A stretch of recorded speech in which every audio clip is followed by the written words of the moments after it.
Hi everyone, welcome back to my channel. My name is Liana and today we are going to be talking about wokeness. Maybe you've heard of the term woke, maybe you haven't, but I know I myself can't go too far on the internet these days without hearing about woke this, woke that, the woke mob. So we're going to be talking about this term today. So if you're like me and you've come across this word many times over the last few years, chances are you're seeing the same pattern I'm seeing, which is that the word woke is almost always used as a pejorative by the far right. And if something is used by the far right, it's probably best we look into the history of the word and why it is that they're using it in the way that they are. So let's just have a quick little look at this. The word woke has actually existed for a very long time. It is known as AAVE, or African American Vernacular English, which is a fully fledged dialect with its own set of grammatical rules. Though no one quite knows when the first instance of woke first came about, according to one Vox article, it can be traced back as far as 1938.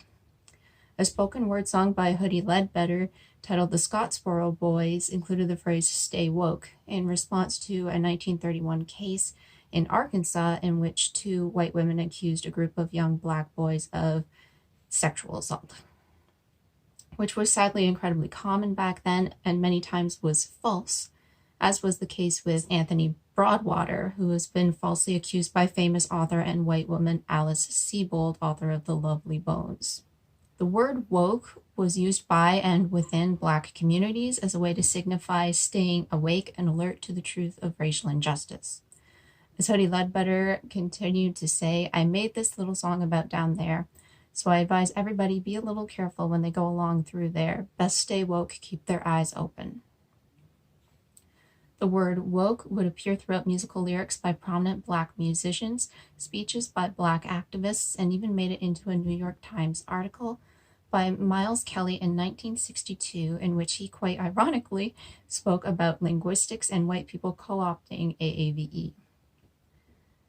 In the 2010s, the word began emerging again with the Black Lives Matter movement and protests.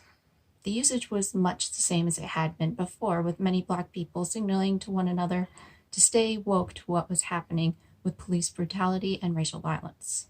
Somewhere along the way since, white people got a hold of it and changed the meaning, and I do mean both liberals and conservatives. For white liberals, the word woke became a badge of honor to signify that you were a certified good white person, with white liberals describing themselves as woke loudly and proudly, despite the fact that the word was never for them. As Kathy Obear, President Center for Transformation and Change, says, "Proclaiming I'm woke is just the latest variation of how we white people try to dodge scrutiny and critique by saying, 'I'm a good one, my best friend is Black.'" For conservatives, well, it's become yet another dog whistle in their great lexicon of white supremacist dog whistles. For them, it's become literally a one-word way to dismiss anyone with legitimate concerns, as well as a way to avoid accountability. Much like the term political correctness, which came before, if you don't agree with what you see or hear, just pin it down to wokeness and walk away. For just a few quick examples of how this is done, just have a look at these comments left online on various platforms. These first few here are in response to a body shop ad that happens to feature Black women of various sizes. More than half of the comments were from white people complaining about the wokeness or the political correctness of the ad. Black people exist and have always existed. Their existence is not wokeness, it's not political correctness, so how is the presence of Black people in an ad in any way woke? This is just one way in which the word has become coded and a dog whistle. In this instance, a person cannot come straight out and admit that an ad with Black people makes them uncomfortable because they know that will make them appear racist. So what do they do instead? They choose language that will be a little bit more subtle. They call the ad too woke. It means the same thing though. Here we have a few reviews of one of my personal favorite games, The Last of Us Part 2. The The main protagonist is a young gay woman, and she was gay in the first game, but now she has a girlfriend, so that's one woke strike. The other character you play as is a woman who is quite buff and therefore not girly enough, so there's another woke strike. They're an Asian brother and sister who you meet along the way. There's another woke strike, because they're not white. Oh, did I mention that the Asian brother is transgender? That's like a double woke strike. Much like the Body Shop ad, women of different body types exist. Gay women exist, Asian people exist, transgender people exist. None of this is wokeness. So these are yet more examples of people knowing that they will be deemed sexist, homophobic, racist, and transphobic for saying what they really mean, which is that the presence of all of these people make them uncomfortable and truly frustrates them because they don't feel represented as likely white, cisgender, heterosexual men. Once again, woke becomes coded language for, I don't like this, I don't like marginalized people, and I don't want to have to acknowledge their existence. Of course, and though I hate to mention them, I'd be remiss if I didn't bring up the fact that the word woke is probably one of the most used, most weaponized terms by the folks over at Fox News over the past few years. Anytime relevant issues of racism, transphobia, Islamophobia, and more come up, to them it's simply an issue of the woke mob overreacting. This downplays the severity of the issues they report on. They also use the term when falsely reporting on various topics to make the left look completely unreasonable. Let's take, for example, Dr. Seuss. When the Seuss estate took steps to remove 6 whole books from their catalog due to overt racism, Fox News instead insisted that it was the woke mob that was canceling Dr. Seuss.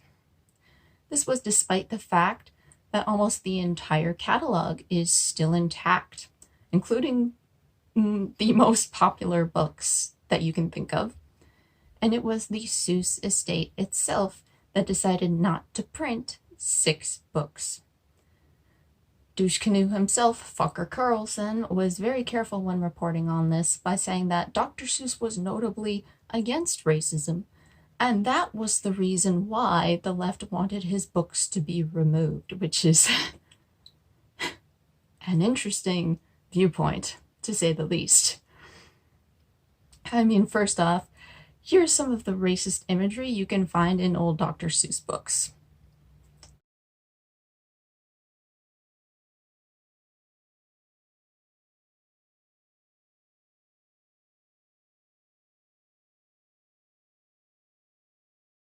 Secondly, it's, to me, just hilarious to say that the left is trying to remove books for being supposedly against racism, when conservatives are actively actually doing this. Many states are in the process of implementing both book and curriculum bans that have to do with teaching anti-racism and gender identity to kids. So that's interesting, isn't it? If book bans and trying to ban education and discussion that would make people more aware of racism and capable of fighting against it is a bad thing, as Fucker Carlson says, why is this also simultaneously being done and lauded as a good thing by Fucker Carlson? It's almost like it's hypocrisy. Almost as if it's only bad when the woke left tries to do it, even if they're not trying to do it.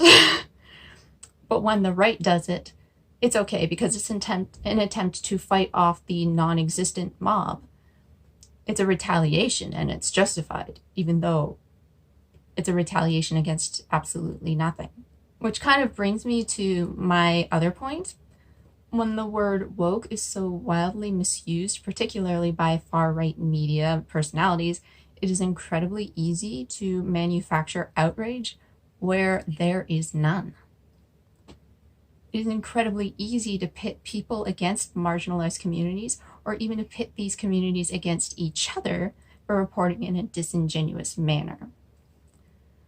One such topic of manufactured outrage has to do with the war on Christmas. I figured that's a good theme right now since we're kind of in the midst of that. There has never actually been a war on Christmas. But when people purposely twist words and misconstrue messaging, yeah, sure, I can see why you would think that. In this scenario, who are the villains? Anybody who's non-Christian. That's an issue, isn't it? The original messaging was simple. Not everyone celebrates Christmas, and that's just the truth. Happy Holidays is a fine alternative, as it is a greeting that encompasses all holidays within this one season. That includes Hanukkah, Kwanzaa, and everything else. If you know the holiday that a person celebrates, you can wish them a specific holiday greeting, including Merry Christmas. Nobody is saying that you can't wish someone a Merry Christmas. This is simply a way to acknowledge that there are other seasonal holidays that are just as old, sometimes even older than Christmas, and we can include those in seasonal greetings. Similarly, no one cares about changing the gender of things like snowmen and gingerbread men. This has been manufactured.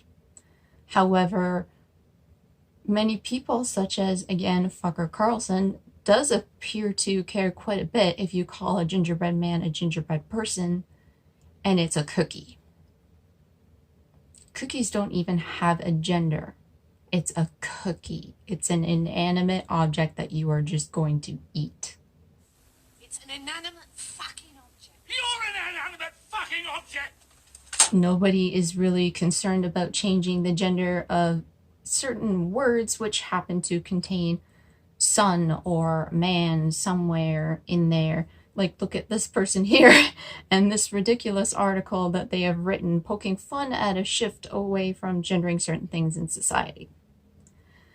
I can promise you that what they are talking about here with the examples that they are using, this outrage did not exist prior to them creating it. There is no woke mob insisting that people start saying per daughter instead of per son. Hugh per daughter instead of human. Like, we're not insisting that. We're not. And again, who are the villains in a scenario like this? Well, it's anybody in the 2S LGBTQIA plus community. That's a lot of people. Even with these few short examples, you can see how easy it is to take something that is so benign and literally no one was complaining about, and to manufacture a story to make certain people, almost always marginalized, to appear ridiculous, appear to be evil, appear to be making outrageous demands that can be pinned down to wokeness. When you can do this, it's only a hop, skip, and a jump away. To dismiss a marginalized person's lived experiences is a matter of them being just too woke. Of their pleas for change being a case of them being too woke. Of their calls for accountability just being a case of them being too woke. This last point is perhaps all too obvious in cases such as with J.K. Rowling, who has been so repeatedly violent to the transgender community, yet she and her supporters have waved away any valid criticism as being an attack by the woke mob. That is what trans people whose safety has literally been put at risk by JK have been reduced to: the woke mob. It is deliberately coded language made to incite hatred and outrage and to vilify those who are most affected by the gross power structures that exist in today's society. Structures that are wielded by rich white billionaires like JK. Once again, when language gets co-opted, it is marginalized people that are caught in the crosshairs and who get publicly demonized to the point where their safety is compromised. And so this manufactured outrage and weaponization of woke needs to stop. And it needs to stop now before it goes any further. Speaking of which, while you're here, I'll have a link in the description outlining all 850 books Texas Senator Matt Krause proposes to ban, citing that these materials should be banned should an individual feel discomfort, guilt, anguish, or any form of psychological distress on account of the individual's race or sex. There will also be a link outlining the discussion on trying to implement bans on racial education in US schools, with more than 20 states currently planning to ban this type of education. So that is our discussion for today. I hope you enjoyed it. I hope you've had a safe and happy holiday season. And I do surely hope that 2022 is going to be a better year for all of us. If you'd like to know where you can find a pair of earrings like this, I do not have this necklace available anywhere, but I do have a pair of earrings like this available in my shop. I will leave the link for that down below, as well as all other places where you can find me on the internet. If you'd like to stick around and find more videos from me, you can subscribe. I will have more playlists down below. I hope you and your family are staying well, and I hope to see you soon. Bye, everyone.